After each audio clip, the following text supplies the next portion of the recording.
Oleh polisi ditindaklanjutin, terus habis itu diidentifikasi yang melakukan penembakan orangnya di mana, tahu tempatnya, terus ada perintah penangkapan dan ditangkap. Dan akibatnya ada perlawanan seperti itu.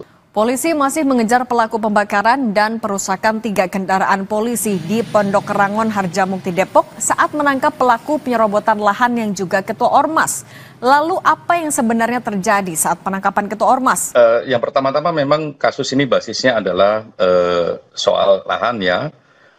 Pihak PT melakukan pemagaran dan sebagainya. Lah ketika pemagaran itulah pada beberapa waktu yang lalu cukup lama. Terus ada perlawanan, ada penembakan dengan airsoft gun ke eskalatornya dan itu pecah kaca dan mengenai sopirnya dan melaporkan kepada polisi.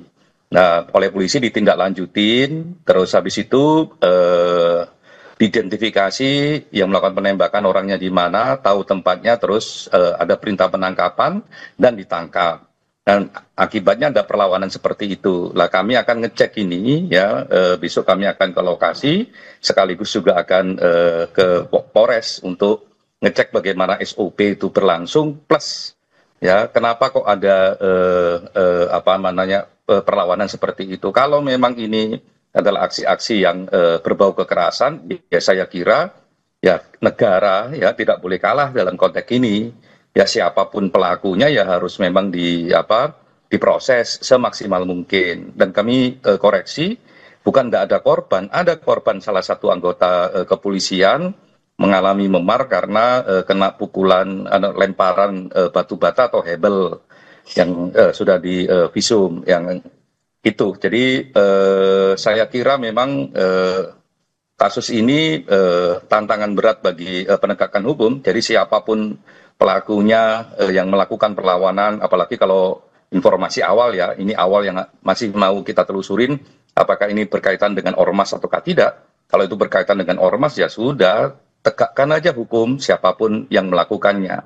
Saya kira ini kebutuhan kita bersama. Di samping memang kami akan juga ngecek soal SOP. Nah itu Pak, soal SOP itu, seperti apa sebenarnya SOP yang seharusnya dilakukan oleh polisi ketika menangkap seorang pelaku? Sebagai satu peristiwa ini besok kami mau ngecek itu lebih mendalam ya. Tapi kan SOP ini biasanya begini, satu eskalasinya kayak apa, ancamannya kayak apa, anggota yang dibawa bagaimana, kapan waktu yang paling aman untuk melakukan penangkapan atau penggeledahan. Lah biasanya begitu. Lah kalau lihat eskalasinya kayak begini, terus jumlah mobil atau jumlah anggota yang juga ikut serta, sepertinya polisi memang sudah menduga eskalasinya akan gede. Cuman memang yang nggak terduga adalah aksi pembakaran mobil ini. Syukur nggak ada korban nyawa ya. Kalau ada korban nyawa ini problemnya semakin serius. Saya kira siapapun lah yang memang berhadapan dengan hukum janganlah melakukan kekerasan ya. Anda semuanya punya hak untuk melakukan pembelaan. Gunakan pembelaan Anda sebaik-baiknya, tidak melakukan pengerusakan. Lah ketika melakukan pengerusakan seperti ini, apalagi dalam upaya penegakan hukum, hukumannya lebih berat daripada yang lain. Saya kira ini problem kita ya, problem kita semua. Dan sekali lagi negara nggak boleh kalah oleh aksi-aksi kekerasan oleh siapapun. Nah itu Pak Anam, agar tidak kalah juga oleh aksi apapun. Apa yang seharusnya dilakukan juga oleh polisi dalam penanganan selanjutnya, penyelidikan selanjutnya apabila memang yang sedang diselidiki juga ada dugaan keterlibatan ormas atau tidak di situ? Ya ditangkap semua siapapun itu, ya mau yang berkontribusi signifikan maupun yang berkontribusi kecil, ditangkap semua, diproses semua. Tapi tentu saja penangkapan, penegakan hukum untuk mereka tetap harus mematuhi koridor hukumnya.